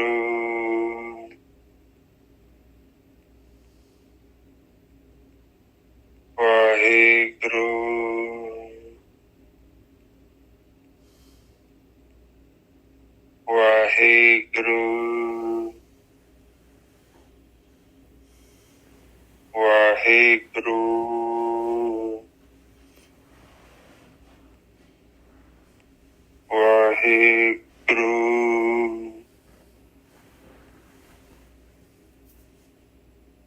ਵਾਹਿਗੁਰੂ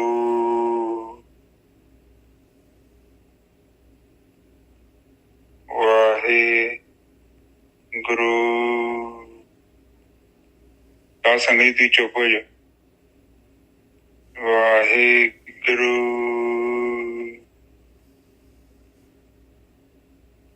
ਵਾਹਿਗੁਰੂ ਵਾਹਿਗੁਰੂ